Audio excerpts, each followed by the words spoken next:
Alrighty, a special guest in our studio this morning, Patsy Dees from the Webster Council on Aging is in. She's usually in every month or so to keep us up to date on what's going on with the senior citizens programs in the area.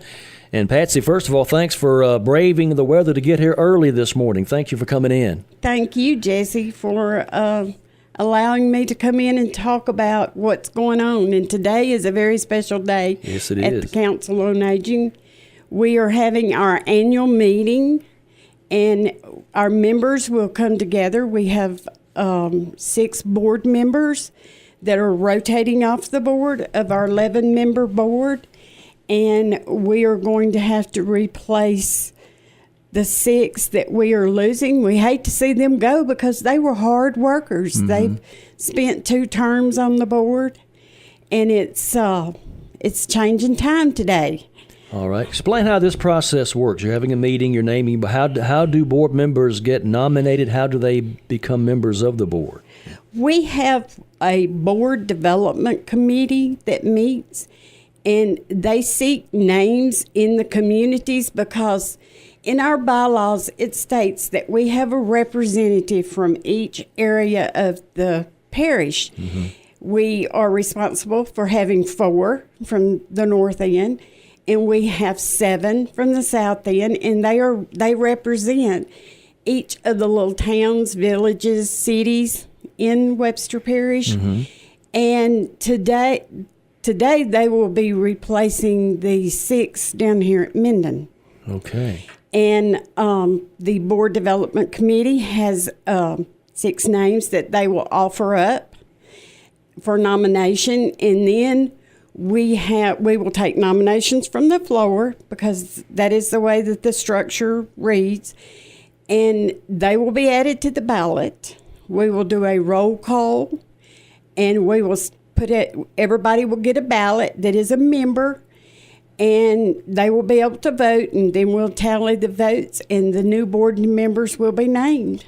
Do you know how many have applied for these positions, or won't know that till we've had 6 people who have been vetted by the board development committee, and those 6 people will be put up, but we also have to take nominations from the floor. Okay, so that could happen today. That could happen today. I see. But it is changing times at the council. Mm-hmm. And we've always had a good board. Our boards work to promote senior services, and they are very wise people who sit on our board. And we just appreciate everybody that does that because it's strictly a volunteer basis. There's no money. What does their job entail? You mentioned about do you meet every so often during the year? What are some of their responsibilities that they'll be doing? The board meets. They meet 4 times a year. Okay. They usually meet during the 2nd or 3rd week when a quarter ends. Okay. And at that time, there are things they have to take care of, reports that we have to send, but have to have board resolutions to be able to get those reports to the right agencies. And so we've always been lucky. I'd just like to say we've always had a good group. Conscientious and always there when you need them, right? Yes. Okay. And, if you have a question or you want to bounce an idea off of one of the board members, every one of them have always been available to help you. If I say, I want your opinion on how I'm going to handle something, and maybe you might have an idea that's better than what I'm thinking, and it needs to be handled. But the board has always been very supportive. This process today, is it going to take a good bit of the day, or does it just depend on how many nominations you get from the floor and all that? We have an agenda that we have to follow. Okay. And it usually takes anywhere from an hour to an hour and a half to get the process done. And then we count the ballots before the membership. It's not done behind closed doors. It's all out in the open so Right. everybody can see what's going on. Right. So it's just like any public meeting. You have to follow procedure, and there's legalities involved. Yes. Okay. I Very got you. definitely. And that starts at 10 o'clock this morning. 10 o'clock this morning at the Minden Senior Center. Now, ironically, I didn't mean to, with the weather being what it is, we talked about some special We do. provisions you have in place.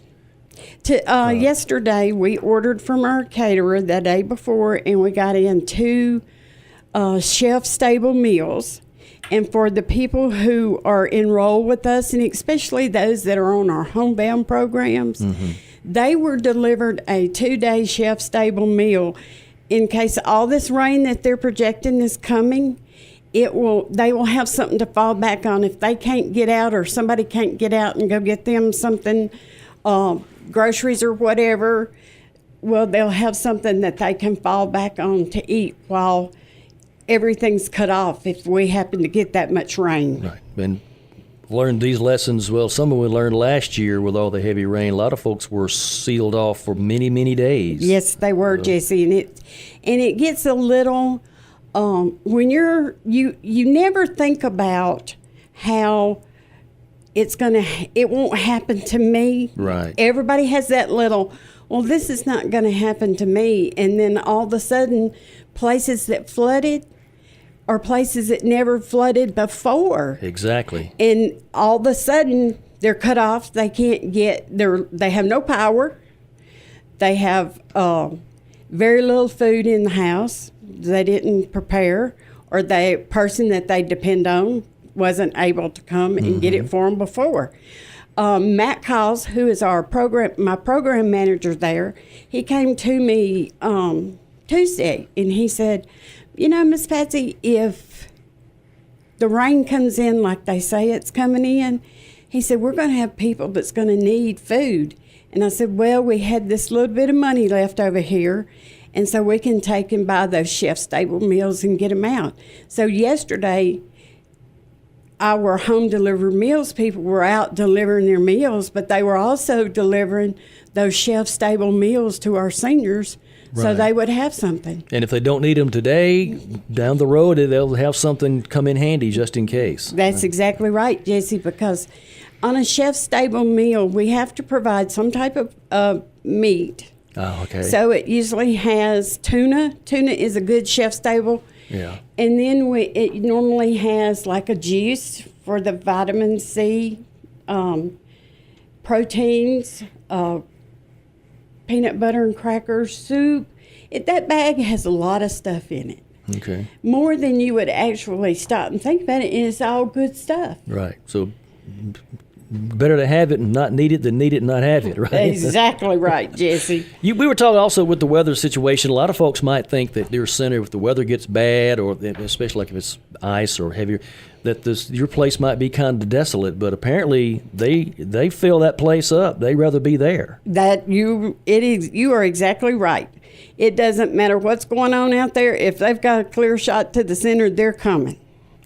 Because, like you said, they want to be within a group. Yeah. Because the group, we offer a lot of stuff, but the group, each person brings their concerns and are able to talk and share those concerns with somebody else that's there, and they don't feel like it's all just happening to him. Right. Them. Right. Everybody's having that same problem.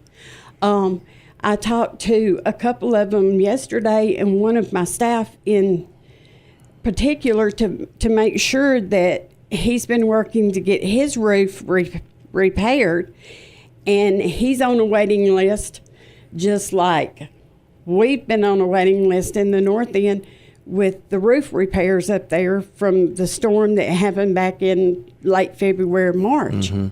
And so we have I wanted to make sure that everybody would be in an area of their home that wouldn't be flooding or coming through and getting them in situations where they don't know how to handle. Right. Stressful situations for Yes. a lot of these folks sometimes be overwhelming. don't want to. I know you got a lot going on. You're going to have to book, but anything we need to cover before we close out your interview this morning, because I know you got a full day ahead. So full day, Jesse. Just wanted to remind everybody about the annual meeting and let them know that we are there. And if for some reason they need a meal and they maybe are not on our home delivered meals route, we can fix them up too. right. How would they give those phone numbers in case someone needs to call you for whatever their reason may be for calling? Give them a phone number they can call. Okay, it is 318-371-3056. Right. And if you happen to be on the outer edges of Webster Parish where you have to make a long distance call, we have an 800 number. It is 800-256-2853. Great. Again, today, the annual meeting for the Webster Council on Aging. They'll be naming 6 new board members today, as 6 will be rotating off their service. And whoever they are, you get ready to go to work. Roll up your sleeves, because Miss Patsy is going to work you. There's a lot going on with the Webster Council on Aging, I tell you. Thank you, Jesse. Thanks for stopping by, and be safe.